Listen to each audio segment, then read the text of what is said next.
প্রিয় শিক্ষার্থী, এসো পড়ি চ্যানেলের পক্ষ থেকে সবাইকে শুভেচ্ছা। আজকে আমরা দ্বিতীয় অধ্যায় পড়ব। বিষয় হচ্ছে বাংলাদেশের ইতিহাস। 1971 সালে একটি স্বাধীন রাষ্ট্র হিসেবে বাংলাদেশের জন্ম হলেও বাংলার ইতিহাস অনেক প্রাচীন। প্রাচীন যুগ থেকে হিসেব করলে মৌর্য, শুঙ্গ, কুষাণ, গুপ্ত, পাল ও সেন শাসনের ধারাবাহিকতায় এসেছিল মধ্যযুগ। বখতিয়ার খলজির নদিয়া জয়ের পর বাংলায় প্রতিষ্ঠিত হয় মুসলিম শাসন। ইলিয়াস শাহী ও হোসেন শাহী বংশ বাংলায় গড়ে তোলে শক্তিশালী শাসন কাঠামো।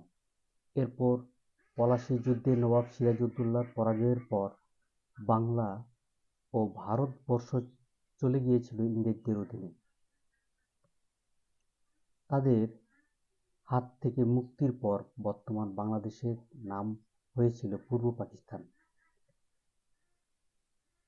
দীর্ঘ আন্দোলন ও সংগ্রামের পর 1971 সালে মহান মুক্তিযুদ্ধে জয়লাভের মধ্য দিয়ে আমরা পেয়েছি আমাদের এই বাংলাদেশ। পাঠ 1, 2 ও 3 বাংলাদেশের মানব বসতি ও রাজনৈতিক ইতিহাস। প্রাচীনকাল থেকেই বাংলাদেশের এই ভূখণ্ডে মানব বসতির অস্তিত্ব ছিল।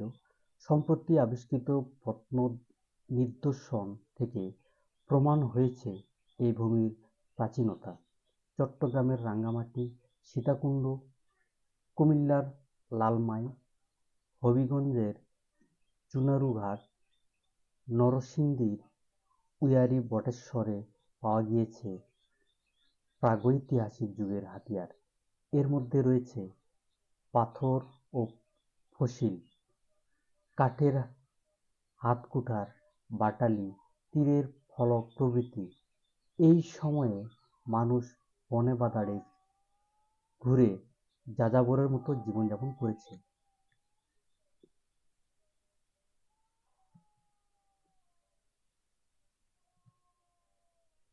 এরপর বগুড়ার মহাস্থানগড় এবং নরসিংদীর উয়ারী বটেশ্বরে গড়ে উঠেছিল সমৃদ্ধ মানব বসতি।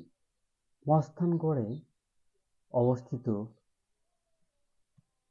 প্রাচীন নগরটির নাম পুণ্ড্রনগর, যা খ্রিস্টপূর্ব 4র্থ শতকে গড়ে উঠেছিল। ওদিকে উয়ারী বটেশ্বর থেকে পাওয়া গিয়েছে গুরুত্বপূর্ণ মানব বসতির চিহ্ন। সমসাময়িক কালে ভারত উপমহাদেশের 16টি মহাজনপদের নাম জানা যায়। উপমহাদেশের বিভিন্ন জনপদের মৌর্য যুগ পূর্ব রাজনৈতিক ইতিহাস জানা যায়। তবে বর্তমান বাংলাদেশ অংশের ইতিহাসের প্রাথমিক নিদর্শন হিসেবে প্রাপ্ত শিলালিপিটি মৌর্য যুগের বলে মনে করা হয়।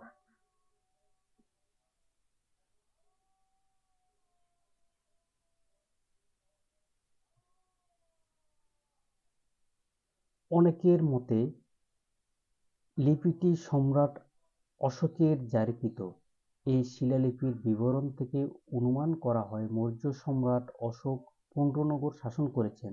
তারপর ধারাবাহিকভাবে বিভিন্ন রাজবংশ বাংলাদেশের বর্তমান ভূখণ্ড শাসন করেছে।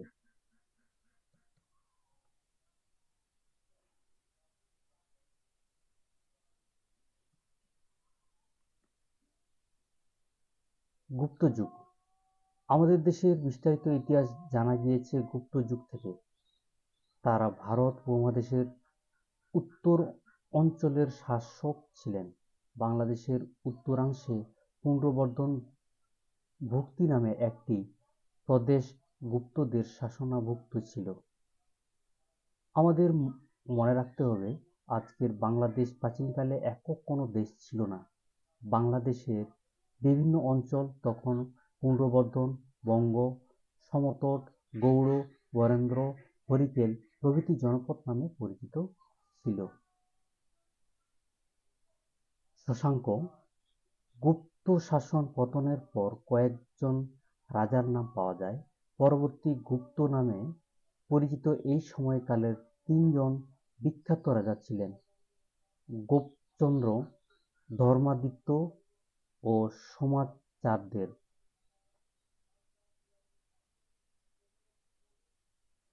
তারপর সপ্তম শতকে শশাঙ্ক নামে একজন প্রতাপশালী শাসকের পরিচয় পাওয়া যায়।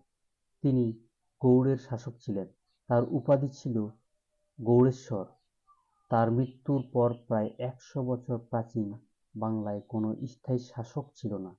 বিশৃঙ্খল অবস্থায় বাংলার ছোট ছোট রাজ্যগুলো নিজেদের মধ্যে কলহ ও যুদ্ধে জড়িয়ে পড়েছিল।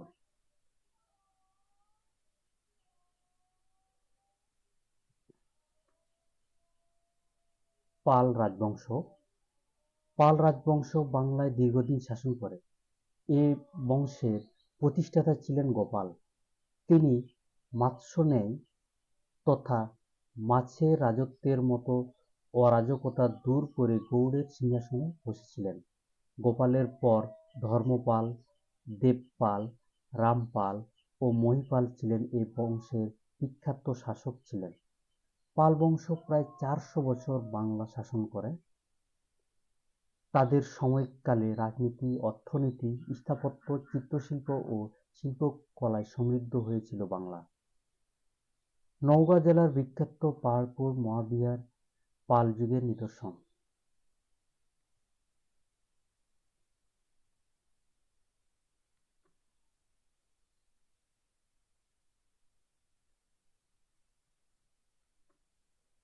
পাল শাসকদের সময়কালে তাদের রাজত্বের বাইরে কুমিল্লা ও বিক্রমপুর অঞ্চলে খড়গ, দেব, চন্দ্র ও বর্ম রাজবংশ স্বাধীনভাবে রাজত্ব করেছিল।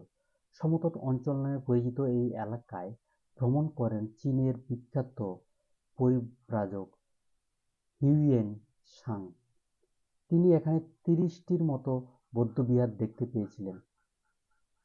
তৎকালীন বিক্রমপুর অঞ্চলের প্রখ্যাত পণ্ডিত ছিলেন অতীত দীপঙ্কর। তিনি একাদশ শতকে বৌদ্ধ ধর্ম প্রচারের জন্য তিব্বতে গিয়েছিলেন।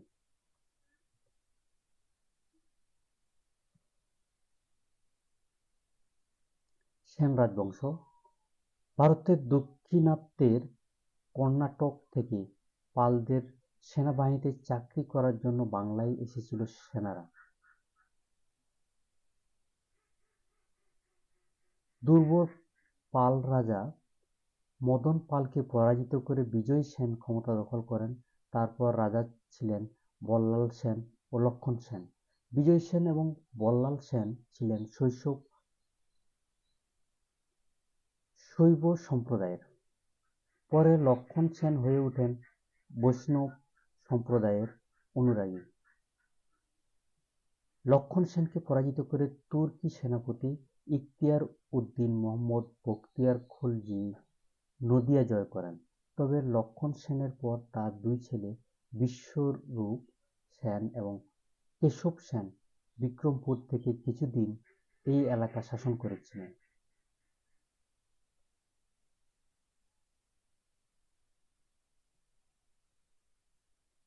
প্রাচীন বাংলাদেশের আর্থ-সামাজিক, সাংস্কৃতিক ও ধর্মীয় জীবন প্রভৃতি সম্পর্কে খুব বেশি জানা যায় না।